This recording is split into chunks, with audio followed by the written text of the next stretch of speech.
നമസ്കാരം. കഴിഞ്ഞ ദിവസം വന്നൊരു വാർത്തയാണ്. കാസർഗോഡാണ് സംഭവം നടക്കുന്നത്. ഒരു 48 വയസ്സ് മാത്രമുള്ള ഒരു മധ്യവയസ്കൻ. അദ്ദേഹം പറയുന്നത് അദ്ദേഹം മദ്യലഹരിയിൽ റോഡിൽ കിടന്ന് ഉറങ്ങുകയായിരുന്നു. ഇതിനിടയിൽ പിറ്റേന്ന് എണീറ്റ് നോക്കുമ്പോൾ അദ്ദേഹത്തിന്റെ ജനനേന്ദ്രിയത്തിൽ ഒരു നട്ട് ആരോ കയറ്റി വെച്ചിട്ടുണ്ടായിരുന്നു.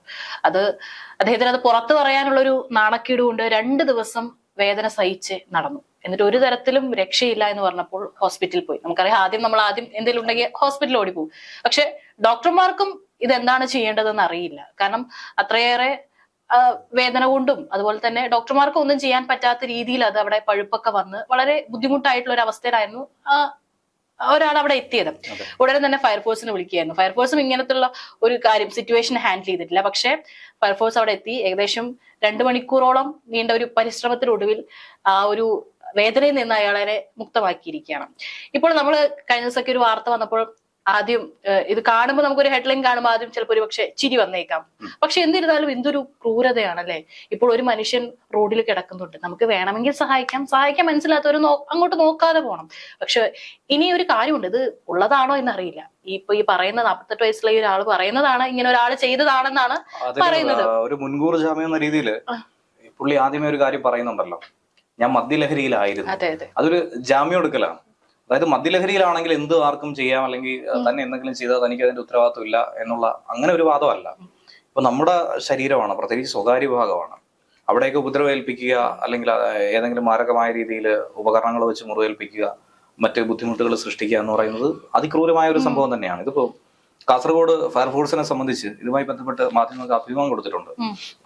അതില് ഫയർഫോഴ്സിലെ ഉദ്യോഗസ്ഥർ പറഞ്ഞിരിക്കുന്ന കാര്യം എന്ന് വെച്ചാൽ, നമ്മുടെ സർവീസിൽ തന്നെ ആദ്യമായിട്ടുള്ളൊരു സംഭവമാണ്. ഇതിനു മുൻപ് ഇതുപോലെയൊക്കെ കേട്ടിട്ടുണ്ട്. ഇപ്പോൾ വിദേശ രാജ്യങ്ങളിലൊക്കെ ലൈംഗിക ബന്ധത്തിൽ ഏർപ്പെടുന്ന സമയത്ത് ഫെവിക്കോൾ ഒഴിച്ച് ഒട്ടിപ്പിടിച്ചു പോവുക, അതുപോലെ തന്നെ മറ്റ് സിമന്റ് ഉറഞ്ഞു പോവുക, ഇങ്ങനെയൊക്കെയുള്ള വിചിത്രമായ, അതായത് കേട്ടുകേൾവി പോലും ഇല്ലാത്ത സംഭവങ്ങൾ നടക്കുന്നതായിട്ടുള്ള വാർത്തകൾ വിദേശ മാധ്യമങ്ങളിൽ വന്ന് നമ്മൾ നിരന്തരം കാണാറുണ്ട്. പക്ഷെ കേരളത്തിൽ ഇങ്ങനെ ഒരു സംഭവം ഉണ്ടാകുക എന്ന് പറയുന്നത് അപൂർവമായ ഒരു വിഷയമാണ്. പക്ഷെ ഇതിനു മുമ്പ് മറ്റൊരു വാർത്ത കൂടി വന്നിട്ടുണ്ട്. ശ്രദ്ധിച്ചിട്ടുണ്ടോ എന്ന് അറിയത്തില്ല, ഒരുവിധം മലയാളികളുടെ കണ്ണിലെങ്കിലും പെട്ട് കാണും. അതായത് പൈപ്പിനുള്ളിൽ ജനേന്ദ്രിയം കുടുങ്ങിപ്പോയി എന്നുള്ളൊരു വാർത്ത. അപ്പോൾ ഇത്തരത്തിലുള്ള സംഭവങ്ങളൊക്കെ വളരെ ശ്രദ്ധയോടുകൂടി നോക്കേണ്ട കാര്യങ്ങൾ അശ്രദ്ധ മൂലമോ അല്ലെങ്കിൽ മറ്റ് അറിവില്ലായ്മ കൊണ്ടോ ചെയ്ത് വരുത്തി വെക്കുന്നതാണ് ഇങ്ങനെയുള്ള പ്രശ്നങ്ങൾ. ഈ ഒരു കാര്യത്തിൽ പറയുകയാണെങ്കിൽ, ഇദ്ദേഹം 2 ദിവസം ഇത് പുറത്തു പറഞ്ഞില്ല. ആരെങ്കിലും തന്നോട് ചെയ്ത ഒരു ഉപദ്രവമാണെന്നുണ്ടെങ്കിൽ അത് പരാതിപ്പെടുകയോ അല്ലെങ്കിൽ ഡോക്ടറുടെ സഹായം തേടുകയാണ് ചെയ്യേണ്ടത്. പുള്ളി ഊരാനായി പരമാവധി ശ്രമിച്ചു നോക്കി. പക്ഷെ പുള്ളിക്ക് ഊരാൻ പോയിട്ട് പുള്ളിക്കൊന്ന് മൂത്രമൊഴിക്കാൻ പോലും കഴിയുന്നില്ല എന്നാണ് പറഞ്ഞത്. ഏറ്റവും ഒടുവിൽ ബുദ്ധിമുട്ടി ഒരു നിവൃത്തിയില്ലാന്ന് കണ്ടപ്പോൾ 25-ാം തീയതി ആയിരുന്നു രാത്രി ആശുപത്രിയിൽ പോയത്. വേദന സഹിക്കാൻ പറ്റാതെ അത്രയും കടിച്ചു പിടിച്ചു നിന്നു. വേദന സഹിക്കാൻ പറ്റാതായപ്പോൾ ആശുപത്രിയിലെത്തി. ഇത് കണ്ട ഉടനെ ഡോക്ടർമാരും പകച്ചു പോവുകയാണ്. ഡോക്ടർമാർക്ക് മുന്നിൽ ഇതുപോലത്തെ ഒരു സംഭവം വന്നിട്ടില്ല. പലതരത്തിലുള്ള അസുഖം വന്നിട്ടുണ്ട്, മറ്റ് വിഷയങ്ങൾ വന്നിട്ടുണ്ട്. പക്ഷേ ഇങ്ങനൊരു പ്രശ്നം ഇതാദ്യമായിട്ടാണ് ഡോക്ടർമാർ പോലും ഫേസ് ചെയ്യുന്നത്. അവരെ കൊണ്ട് പറ്റുന്ന രീതിയിൽ നമ്മൾ കണ്ടിട്ടുണ്ട്, മോതിരമൊക്കെ കുടുങ്ങി പോകുന്നത് കണ്ടിട്ടുണ്ട്. അത് എടുക്കാനായിട്ട് അതിൽ എക്സ്പേർട്ട് ഫയർഫോഴ്സുകാർ തന്നെയാണ്. നമ്മൾ അതിന്റെ ഒരുപാട് വീഡിയോസ് കണ്ടിട്ടുള്ളതാണ്. ഇപ്പൊ മനുഷ്യരുടെ ആയിരുന്നാലും മൃഗങ്ങളുടെ ആയിരുന്നാലും കുട്ടികളുടെ തലയിലൊക്കെ കലം കുടുങ്ങി പോകുന്ന സംഭവങ്ങൾ ഉണ്ടാവാറുണ്ട്. അതുപോലെ മൃഗങ്ങളുടെ തലയിൽ, പട്ടിയുടെയോ പൂച്ചയുടെയോ തലയിലൊക്കെ ഇതുപോലെ കുടം പെട്ടുപോകുന്നതും അങ്ങനെയൊക്കെ വാർത്തകൾ കണ്ടിട്ടുണ്ട്. അവിടെയൊക്കെ തന്നെ രക്ഷിക്കുന്ന ഈ ഫയർഫോഴ്സുകാർ തന്നെയാണ്. അപ്പോ ഈ ഒരു വിഷയം വന്നപ്പോഴും എന്തുകൊണ്ടെന്നാൽ ഡോക്ടർമാർക്ക് സമയോചിതമായി ഇടപെടാൻ തോന്നി. തൊട്ടടുത്ത ഫയർ സ്റ്റേഷനിലേക്ക് വിളിച്ചു, കാര്യം പറഞ്ഞു, ഇതാണ് സംഭവം, ഞങ്ങൾ നോക്കിയിട്ടൊന്നും പറ്റുന്നില്ല, ഞങ്ങൾ അങ്ങോട്ടേക്ക് പറഞ്ഞു വിടുക എന്ന് പറഞ്ഞു. ഫയർഫോഴ്സുകാർക്കും പ്രത്യേകിച്ച് ഒരു ഐഡിയ ഇല്ല ഇങ്ങനെ ഒരു വിഷയം. അവർ ആദ്യമായിട്ടാണ് കേൾക്കുന്നത്. അവർ പറഞ്ഞു ശരി, പേഷ്യന്റിനെ പറഞ്ഞു വിട്ടേക്കാൻ പറഞ്ഞു. പേഷ്യന്റ് പറഞ്ഞു വിട്ടിട്ടുണ്ട്. ഡോക്ടർമാരുടെ സഹായം ഒപ്പം ഉണ്ട്. കാരണം ഏറ്റവും പ്രധാനപ്പെട്ട, വളരെ സെൻസിറ്റീവ് ആയിട്ടുള്ള, ശരീരത്തിലെ ഏറ്റവും സെൻസിറ്റീവ് ആയിട്ടുള്ള ഒരു ഭാഗമാണ്. ചെറുതായിട്ടെങ്കിലും ഒരു ചെറിയൊരു പ്രശ്നം പറ്റിക്കഴിഞ്ഞാൽ അത് വലിയ രീതിയിൽ ക്ഷത ഏൽക്കാനുള്ള ഒരു സാധ്യതയുണ്ട്. അത് മാത്രമല്ല, ആശുപത്രിയിൽ എത്തുന്ന സമയത്ത് തന്നെ ഈ സ്വകാര്യ ഭാഗത്ത് പഴുപ്പും മറ്റുമൊക്കെ ആയി വളരെ സങ്കീർണമായ ഒരു അവസ്ഥയിലായിരുന്നു എന്നാണ് ഡോക്ടർമാർ തന്നെ പറയുന്നത്. ഒട്ടും നിസ്സാരമായിട്ട് നമുക്ക് തള്ളിക്കളയാൻ പറ്റുന്നതല്ല. ഒരുപക്ഷെ ഈ വാർത്ത കാണുന്ന മലയാളികളൊക്കെ തന്നെ, ഒരുവിധം ആളുകളൊക്കെ തന്നെ തമാശയോട് കൂടിയോ അല്ലെങ്കിൽ കുറ്റപ്പെടുത്തിയോ ഒക്കെ തന്നെ പറയും. എന്നിരുന്നാലും എന്ത് ഭീകരമായ ഒരു അവസ്ഥയാണ്. ആ മനുഷ്യൻ 2 ദിവസം തീരുന്നായിരിക്കും നിന്നിട്ടുണ്ടായിരുന്നത്. കാരണം ഒന്നും ചെയ്യാൻ പറ്റാത്തൊരവസ്ഥ, അതായത് മൂത്രമൊഴിക്കാൻ പോലും കഴിയാതെ 2 ദിവസം പിടിച്ചു നിൽക്കുക എന്ന് പറഞ്ഞു കഴിഞ്ഞാൽ ഒരു മനുഷ്യന് പറ്റുന്ന ഒരു കാര്യമാണ്. ഒരു മനസമാധാനം പോലും ഉണ്ടാവത്തില്ല. അതിപ്പോ എങ്ങനെ സംഭവിച്ചു, എങ്ങനെ ആയിരുന്നാൽ പോലും. അങ്ങനെ ഫയർഫോഴ്സുകാർ ഇടപെട്ടു. ഫയർഫോഴ്സുകാർക്കും വലിയൊരു വെല്ലുവിളിയാണ്. കാരണം കയ്യിലിപ്പോ എന്തെങ്കിലും മോതിരം കുടുങ്ങിപ്പോയി, അത് മുറിച്ചെടുക്കുന്നതിൽ വലിയ പ്രശ്നമില്ല. കാരണം അവർ സ്വാഭാവികമായിട്ടും ചെയ്യുന്ന ഒരു രീതിയുണ്ട്. നോർമലായിട്ട് ഒരു നൂല് ഉപയോഗിച്ചിട്ട് കറക്കി എടുത്താണ് അവർ ഇതുപോലെ കുടുങ്ങി പോകുന്ന നട്ടുകളൊക്കെ കൈ കുടുങ്ങി പോകുന്ന സംഭവങ്ങളൊക്കെ ഉണ്ടായിട്ടുണ്ട്. അതൊക്കെ അഴിച്ചെടുക്കുന്നത് അവർക്ക് വളരെ എളുപ്പത്തിൽ അഴിച്ചെടുക്കാനും സാധിക്കും. ഇതിൽ ഫയർഫോഴ്സുകാർക്ക് തന്നെ ഉള്ളൊരു വെല്ലുവിളി എന്ന് പറയുന്നത് നമ്മുടെ ശരീരത്തെ എല്ലായിടത്തും എല്ല് ഉണ്ട്. അതായത് നമ്മുടെ നാക്കിലും സ്വകാര്യ ഭാഗത്തുമാണ് എല്ലില്ലാതെ വരുന്നത്. അപ്പൊ അങ്ങനെയുള്ള സ്ഥലത്ത് നമുക്ക് ബലം പിടിച്ച് നമുക്കൊന്നും തന്നെ ചെയ്യാനായി സാധിക്കത്തില്ല. അതും വളരെ ശ്രദ്ധയോടുകൂടി കൈകാര്യം ചെയ്യേണ്ട ഒരു വിഷയം. അതുകൊണ്ട് തന്നെ അവർക്ക് ഈ നൂല് ഉപയോഗിച്ചുള്ള സാധാരണഗതിയിൽ മോതിരം ഊരിയെടുക്കുന്ന പോലെ ഊരിയെടുക്കാനായി ഇവിടെ സാധിക്കുന്നില്ലായിരുന്നു. അവർ പിന്നീട് നോക്കി വളരെ ശക്തിയോടുകൂടി ബലപ്പെട്ട് തന്നെയാണ് ഇരിക്കുന്നത്. പിന്നെ ചെറിയ രീതിയിൽ മുറിവ് വന്ന് തുടങ്ങാനും തുടങ്ങിയത്. അപ്പോൾ പിന്നെ അവർ നോക്കിയപ്പോൾ സാധാരണ ചെയ്യുന്നത് എന്ന് പറയുമ്പോൾ ഈ മോതിരം കുടുങ്ങുകയാണെങ്കിൽ ഒരു പ്ലേറ്റ് പോലെ അകത്തേക്ക് മെറ്റൽ റോഡ് പോലെ ഒരു എന്തെങ്കിലും ഒരു ഷീറ്റ് ഉള്ളിലേക്ക് വെച്ചിട്ട് മുകളിൽ ഒരു മെറ്റൽ കട്ടർ വെച്ചിട്ട് കട്ട് ചെയ്യും. ഇതാണ് ചെയ്യുന്നത്. ഇത് ചെയ്യാന്ന് അവർ തീരുമാനിച്ചു. ഇത് ചെയ്യുമ്പോഴും ഏറ്റവും പ്രശ്നം എന്ന് പറയുന്നത് ഇങ്ങനെ കട്ട് ചെയ്യുന്ന സമയത്ത് ഈ ഇരുമ്പ് ഭാഗമാണല്ലോ തമ്മിൽ കോണ്ടാക്ട് ആവുന്നത്. അത് ചൂടാവും, ഭയങ്കരമായിട്ട് ഹീറ്റ് ആവും. ഹീറ്റ് ആവുന്ന സമയത്ത് മറ്റു പ്രശ്നങ്ങൾ ഉണ്ടാവും. കൈക്കോ മറ്റോ ഒക്കെ ആണെങ്കിൽ മറ്റു ശരീരഭാഗമാണെങ്കിൽ അത് താങ്ങാനുള്ള ഒരു ശേഷി സ്പ്രേ ചെയ്തുകൊണ്ടിരിക്കുന്നത്. അത് അത്ര ചൂട് പിടിക്കാതിരിക്കാൻ വേണ്ടിയിട്ട് അങ്ങനെ 2 മണിക്കൂർ പണിപ്പെട്ടാണ് ഈ നട്ട് മുറിച്ചെടുത്തത്. അപ്പോ നിലവില് പോലീസും അതുപോലെ തന്നെ ഫയർഫോഴ്സ് ഉദ്യോഗസ്ഥരും ഡോക്ടർമാരും ഒക്കെ ചോദിച്ചപ്പോൾ പറയുന്നത് ഏതോ ഒരു സുഹൃത്ത് ചെയ്തു, മദ്യപാന സംഘത്തിനിടയിൽ ആരോ ചെയ്തു, ഇങ്ങനെയൊക്കെ പറയുന്നുണ്ട്. എന്നാലും അവരും ഇത് വിശ്വസിച്ചിട്ടില്ല എന്ന് വേണം മനസ്സിലാക്കാം. കാര്യം ഈ പറയുന്നതിൽ ഒരു വ്യക്തതയില്ല. എന്താണ് ഏതാണ് സംഭവിച്ചതെന്നുള്ളതിൽ വ്യക്തതയില്ല. ഇനിയിപ്പോ ചില കുട്ടികൾ കൗതുകം തോന്നി ഇതുപോലെയൊക്കെ ചെയ്യുന്ന സംഭവങ്ങൾ നമ്മൾ കണ്ടിട്ടുണ്ട്. പക്ഷെ അതൊന്നും വലിയ ഗുരുതര വിഷയങ്ങളായി മാറിയിട്ടില്ല ഇതുവരെ.